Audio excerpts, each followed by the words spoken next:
Hey, it's Big Jeff coming to you with our first video for Big Jeff Q&A.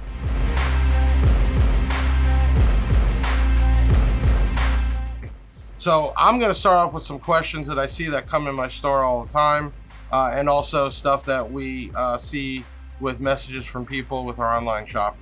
First one, let's talk about remote starts and why buy an alarm versus a remote start alarm or keyless entry. And let me explain the difference because there is a bunch of misconceptions. So if you buy a vehicle that does not come with power door locks, 99% of the time you can add what they call a door lock actuator and actually power up the door locks. But you're either going to do that with a push button switch, but to control it remotely, you would buy a keyless entry. Now we sell SkyTech products, been doing that since day one. Very inexpensive, it does their job. I know there's big brands out there like CompuStar and Viper, and they all have cool features and treats, but for just basic, I need to lock and unlock my car. There's one called the A15, very inexpensive, gives you 2 remotes, and you can wire up some relays and some door lock actuators, which we all sell, and then you can just push your button to lock and unlock. Within that, there's usually settings to lock it automatically when you start the car, or unlock when you turn the car off. So there's features in there to kind of mimic the factory door lock type. Now, the next step is actually security. If your car does not have a security alarm, and even if it does, you need to look into it.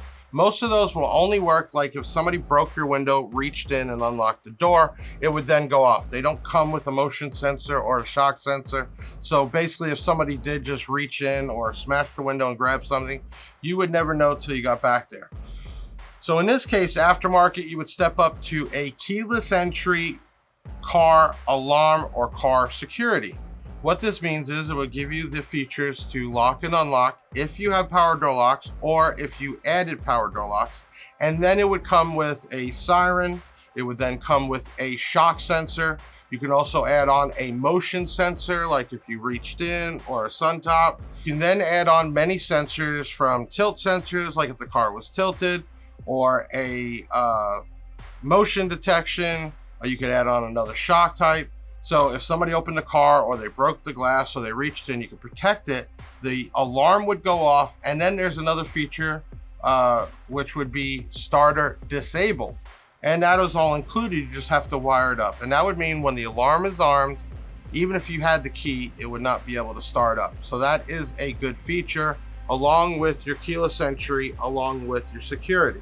Now, the next step up, which is very popular right now as we get into the winter seasons, is remote start. That gives you all of it, plus the capability of actually starting your vehicle up. And that can be done for a couple ways. For instance, say you wanted to run in the store real quick, you didn't want to shut the heat or the air conditioning off, you can put it into remote start, get out of your vehicle, lock the doors, and take in. Now, what happens if somebody broke the glass and got in?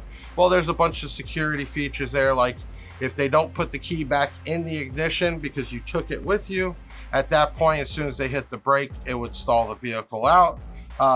Or if you're inside your house and you wanted to get the car up to a certain temperature or down to a certain temperature, you could go ahead and just restart that from your remote. So there is a bunch of features, but the main thing is keyless entry, security, and remote start. We sell all 3. And we use the SkyTech brand, which has been doing great for years. They all have lifetime warranties. They all have this and they all have that. At the end of the day, you just need to get something that is cost efficient and does what you need. Now, let me finish off on the remote start. Most new cars from the 90s on up have chipped keys.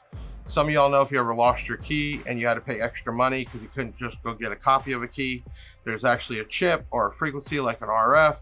And there's a bunch of different security options. You need to get what they call a bypass module that basically tricks the car that the key is in the ignition.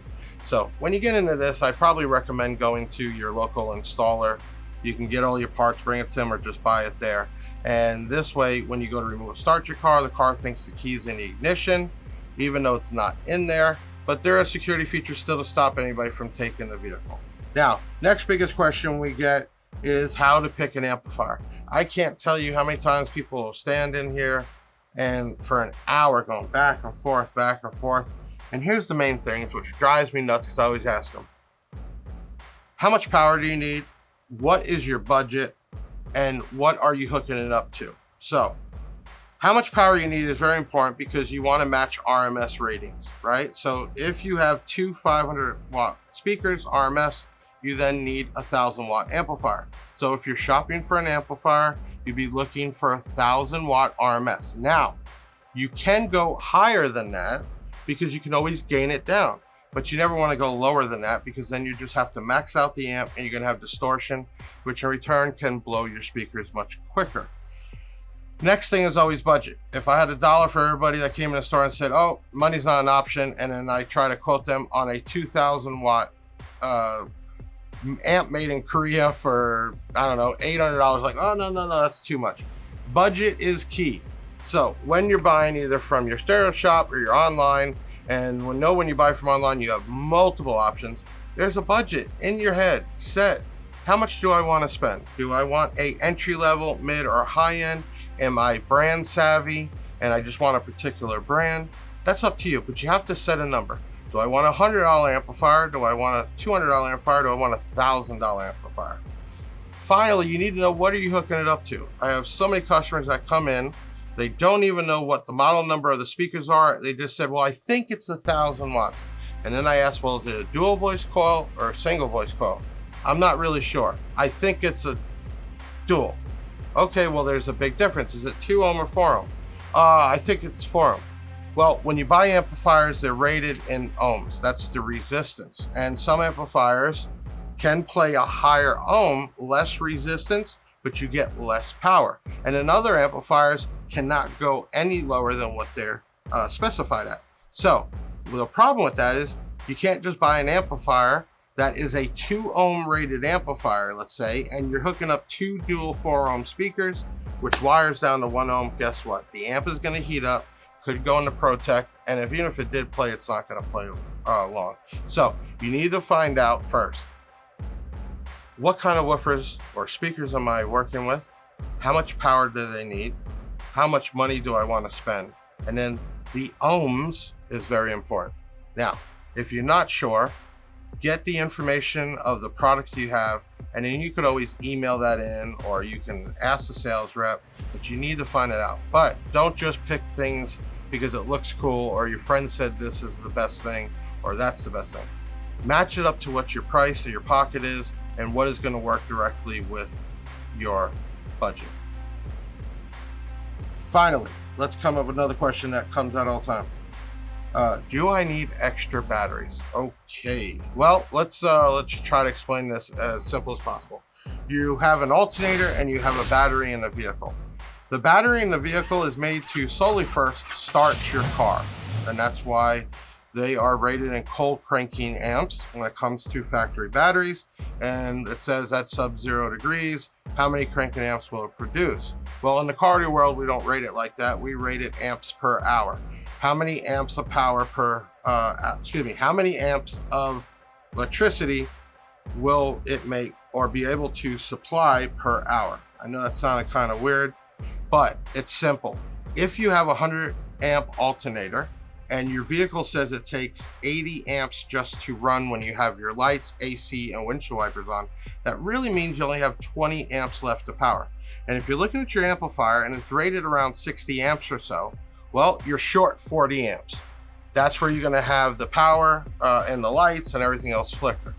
What you can do is put in reserve power, and that's done with batteries. And we can get into batteries in another discussion, but basically, when the alternator is kicking out its 100 amps and the car's pulling 80 of them, and you only have 20 left, the stereo will pull from that secondary or even a third battery. It'll allow you time. Now, keep in mind that the alternator is made to recharge. You never want to sit there with the car off just playing music. There's nothing recharging the batteries. There's nothing recharging the batteries. The only way you could do this is have a bunch of extra batteries. But combination of your car running and not using 100% of its capacity, it recharges the battery. Another bad thing people do is they get to where they're going, they just shut it off. Give it a second. Turn everything off. Let the alternator charge up the battery a little so you'll have more when you first start. I have personally seen people just sit there and jam out while they're just idling, which means your alternator is not pulling out all its power. It actually starts to kick in more amperage and voltage as the vehicle is running, and the higher the RPM, the more it's producing. So if you're just sitting there and you're basing out and you're pulling 100 or 120 amps from your car stereo and you have your lights on and your AC on, well, guess what? The battery's just going down. You need to get it charged up. Final question, which is always a big one for me. What size power do I need? Well, here's an easy way to look at it. If you go to the store and you buy a Slurpee, I don't know if everybody understands what a Slurpee is, but it's a thick drink. And you go ahead and use a coffee straw, which is very small. It's really made for more stirring, and you try to pull on it. It's gonna give you such a hard headache because you're pulling so hard. If I take a Slurpee straw, which is very big, usually about the size of the pen, all now comes right up. Well, power is the same way. Too small a power, it actually has too much restriction, and just like that headache you're about to get, you're causing that on your amplifier. Larger power wire will allow it to flow through freely. That's about as basic as I can get, and we can get real deep on that. If your amplifier is rated for 4 gauge wire, you need to use 4 gauge wire. The next big problem is, are you going to use copper or copper clad? So years ago, when copper started to get real expensive, the manufacturers and companies come up with a way and say, hey, we can make a metal alloy that'll still do the same job, and they will mix copper and aluminum wire in there. Well, aluminum is not such a good conductor, and depending on how much aluminum they're using compared to copper, well, it's just like shrinking the straw back on and then making that face, and your amplifier starts to heat up because of resistance. So I do recommend using copper wire. And if you are using copper clad, maybe go up one more step, a little bit larger. Well, hey, Big Jeff, my amp only takes 4 gauge. Well, if you're gonna use cheap wire, go to 0 gauge, and then you can do a distribution block and then go 4 gauge off of that. But in the same sense, why not just give it good copper wire? So here's some basic questions that I get all the time in the store. This is our first video with Big Jeff Q&A. I hope that you email us at bigjeffaudio@gmail.com. Send me your questions, give me your input. I just went off of a fly to get this going. I want to be able to take your questions and I want to try to answer them. And guess what? You might even have an answer, and I would love to get you, maybe you could send in a video of you answering a question and we could put it on here. I'm Big Jeff signing off with our first video for Big Jeff Q&A. See you soon. Make sure you subscribe, share this channel, and also, hey, give me a like and a comment. Thank you.